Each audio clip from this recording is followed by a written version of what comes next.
देखिए फ्रेंड्स, जैसा कि आप लोग का कमेंट आया था, जो सर एसिड बेस को पहचानने के लिए या अम्ल क्षार को पहचानने के लिए कुछ तरीका दीजिए हम लोगों को।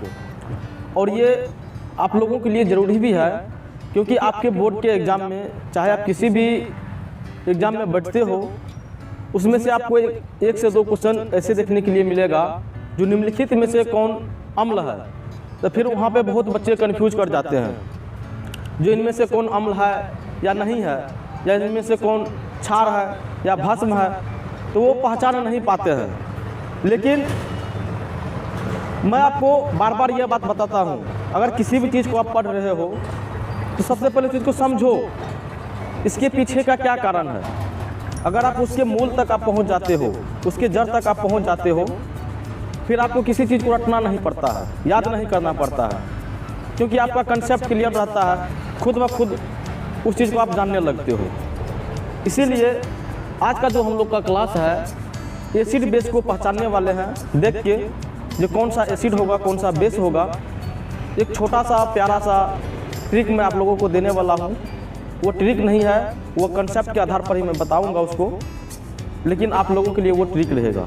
तो आप लोग क्लास में बने रहिएगा और इस चीज़ को देखिएगा, और देखने के बाद आज का जो ये क्लास है आपको एग्ज़ाम में 2 से 3 नंबर तक दिला सकता है। ठीक है, देखिए सबसे पहले अगर हम लोग अम्ल एसिड को पहचानने की बात करें तो सबसे पहले एसिड के बारे में जानना पड़ेगा हम लोगों को।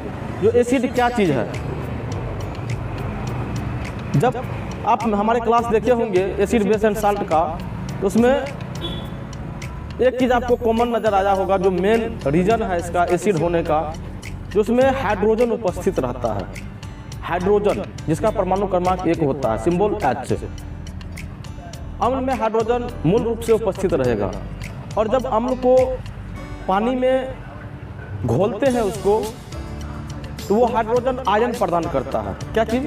हाइड्रोजन आयन प्रदान करता है। और यहाँ से क्वेश्चन और बनता है, इसको ध्यान में रखिएगा, हाइड्रोजन आयन कभी भी सिंगल नहीं रहेगा, उसको जोड़ी चाहिए। अब जोड़ी कौन बनेगा उसका? तो जिसमें घोल रहे हैं, जिसमें उसको घोल दिए हैं यानी पानी, तो पानी के साथ बोलेगा हम पानी के साथ रहेंगे। तो हाइड्रोजन आयन हमेशा पानी के साथ बन के रहता है, यानी कि हाइड्रोजन आयन परिवर्तित हो जाता है हाइड्रोनियम आयन में। किसमें? हाइड्रोनियम आयन में जो है ये परिवर्तित हो जाता है। तो अम्ल में जो है मूल रूप से आपको हाइड्रोजन देखने के लिए मिलेगा। अब सर जी हम कैसे पहचानेंगे जो ये अम्ल है, क्योंकि हाइड्रोजन तो बीच में भी आ सकता है, लास्ट में भी आ सकता है, शुरू में भी आ सकता है। तो आप हमें ये बताइए, जो बिना गलती का हम कैसे उस चीज़ को पहचान सकते हैं? तो सबसे पहला अगर तरीका या मेथड या ट्रिक, जो इसको आप बोलना चाहते हो बोल सकते हो, उसका मैं बात करूं तो अम्ल में आपको शुरू में H मिलेगा लिखा हुआ। क्या मिलेगा? H के है तो हाइड्रोजन, H से हाइड्रोजन। कोई भी अम्ल हो उसका जब फॉर्मूला बना है तो वो शुरू में आपको हाइड्रोजन देखने के लिए मिलेगा उसमें, जैसे HCl हाइड्रोक्लोरिक अम्ल।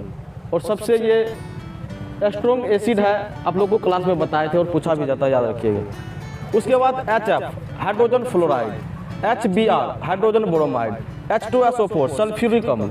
इसे अम्लों का राजा भी कहा जाता है। तो जो जो ऑब्जेक्टिव में क्वेश्चन बनता है साथ साथ क्लियर करते हैं आप लोग के जा रहे हैं, ठीक है। अब HNO3 देखिए, नाइट्रिक अम्ल, एक्वारेजा इसी से बनता है। नाइट्रिक अम्ल और HCl पूछा भी जाता है आपको, आपका मतलब एग्जाम में क्वेश्चन पूछा जाता है। तो क्या एक्वारेजा, इसे आपको क्वेश्चन इस प्रकार से पूछा जाता है, जो एक्वारेजा जो है किस किस अम्ल से बनता है? तो वह हाइड्रोक्लोरिक अम्ल और नाइट्रिक अम्ल मिला के जो है एक्वारेजा हम लोग बनाते हैं, और ये ऑक्सीकारक की तरह ये काम करता है HNO3, ठीक है। अब यहाँ पे एक चीज़ और पूछता है, जो दोनों का जो रेशियो है क्या रहता है रेशियो? अगर आप लोगों को पता है तो हमें कमेंट कीजिएगा, नहीं तो एक्वारेजा के ऊपर वीडियो बनाया हुआ है, जाके एक बार देख लीजिएगा, ठीक है। उसके बाद देखिए H3PO4 फॉस्फोरिक अम्ल, H2CO3 कार्बोनिक अम्ल, HNO2, H3BO3, HCl। हर एक वो कंपाउंड जिसके शुरू में आपको H देखने के लिए मिल जाए या हाइड्रोजन देखने के लिए मिल जाए, तो उसे जो है आँख मूंद के आप अम्ल मार दीजिएगा, क्योंकि दो ही तो होबे करता है, एगो अम्ल एगो क्षार। पूछेगा कौन अम्ल है कौन क्षार है, तो उनमें से जिसके लास्ट मतलब शुरू में हाइड्रोजन आपको मिला वो अम्ल हो गया। अब लेकिन सभी अम्ल तो वैसे नहीं होता है।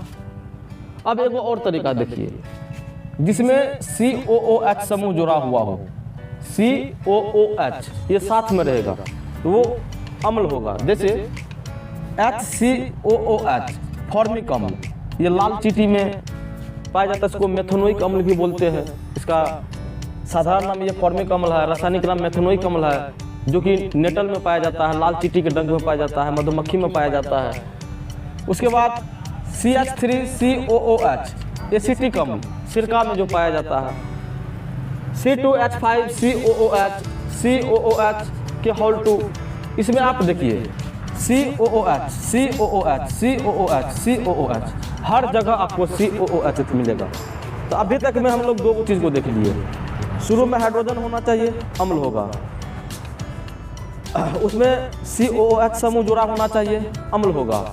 तीसरा चीज़ देखिए, तीसरा जो है आधातु के जो ऑक्साइड बनता है, आधातु के ऑक्साइड वो आपका अम्ल होता है। अब आधातु और धातु इसको भी पहचानने का आपको गजब का तरीका दिए थे। आप लोग का बहुत सारा प्यार आया उस पर, लाइक अच्छा खासा लाइक है उस पर, कमेंट भी आपका पॉजिटिव रहा उस पर। अगर नहीं देखे तो जाकर देखिएगा, बहुत शानदार ट्रिक बताए हैं। जितने भी 114 एलिमेंट है उसमें से आंख मूंद के आप कौन धातु है कौन अधातु है बता सकते हो, जाके देख लीजिएगा। जैसे कार्बन, सल्फर, नाइट्रोजन ये सब क्या चीज़ है, अधातु है। अधातु के ऑक्साइड कब बनता है, जब वो ऑक्सीजन से अभिक्रिया करता है, या उसको जला दीजिए या उसको गर्म कीजिए, ऑक्सीजन से जब अभिक्रिया करेगा तो वो ऑक्साइड बनाएगा। ऑक्साइड मतलब जिसमें ऑक्सीजन जुड़ा हुआ हो, ठीक है। ये कार्बन डाइऑक्साइड CO2 आप लोग जानते होंगे, सल्फर डाइऑक्साइड, नाइट्रोजन डाइऑक्साइड, ये सब अम्लीय प्रकृति का होता है। अभी आप 3 गो तरीका देखें और ये 3 से बाहर नहीं जाएगा, एक भी नहीं जाएगा, ये मेरी दावा है आपसे। आप क्वेश्चन जब बनाइएगा, जब आपके सामने क्वेश्चन आएगी तो आप लोग देखिएगा इससे बाहर एक भी क्वेश्चन आपका नहीं रहेगा, और एक तो क्वेश्चन तो कम से कम ऑब्जेक्टिव में आपको पूछा ही जाएगा, ठीक है। अब बात आती है सर जी अम्ल को तो हम पहचान गए, अब क्षार को कैसे पहचानेंगे, या भस्म को कैसे पहचानेंगे। देखिए यहाँ पे बहुत बच्चे का एक कन्फ्यूजन रहता है, एक भस्म होता है, एक क्षार होता है और एक क्षारक होता है। ये 3 गो नाम में बड़ा कन्फ्यूजन रहता है बच्चे का, समझिए। ये भस्म और ये क्षारक दोनों एक ही नाम है, जिसको भस्म बोलेंगे उसको क्षारक भी बोलेंगे, जिसको क्षारक बोलेंगे उसको भस्म भी बोलेंगे, ये दोनों नाम एक ही है।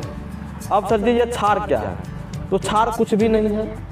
क्षार के बारे में इतना याद रखिएगा, जो पानी में घुल जाए, पानी में जो घुल जाएगा वो क्षार कहलाएगा।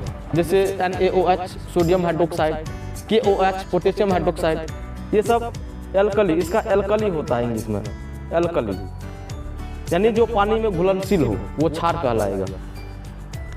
तो अब भस्म को कैसे पहचानेंगे सर?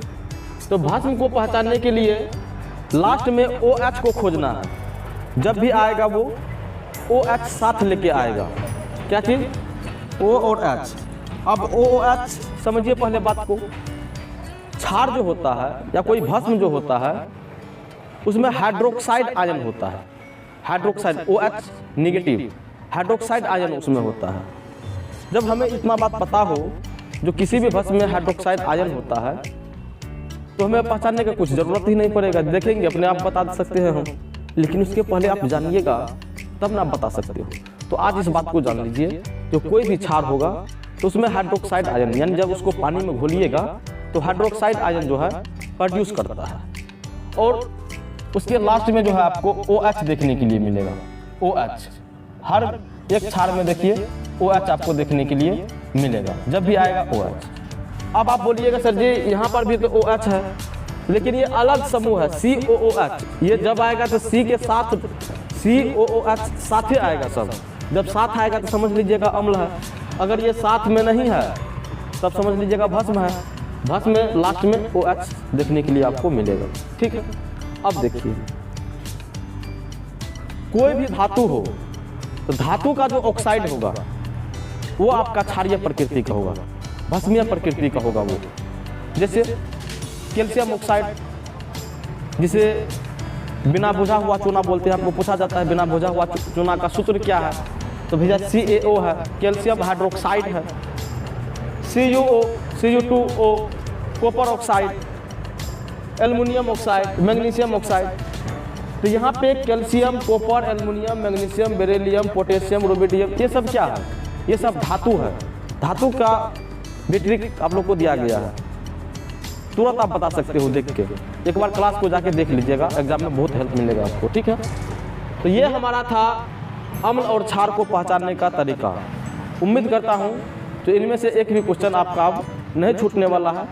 अब जो आगे हम लोग क्लास करेंगे उसमें इम्पोर्टेंट जो भी अम्ल होगा और इम्पोर्टेंट जो भी क्षार होगा उसका नाम और रासायनिक सूत्र को देखेंगे, जो आपके एग्जाम में डायरेक्ट जहाँ से क्वेश्चन बनता है उस चीज़ को जो है हम लोग देखने वाले हैं आगे के क्लास में। और क्लास पसंद आई हो तो वीडियो को लाइक कर दीजिएगा और दोस्तों के साथ भी शेयर कर दीजिएगा, क्योंकि यहाँ पे आपका पूरा सिलेबस का जो है तैयारी करवाई जाती है। धन्यवाद, जय हिंद।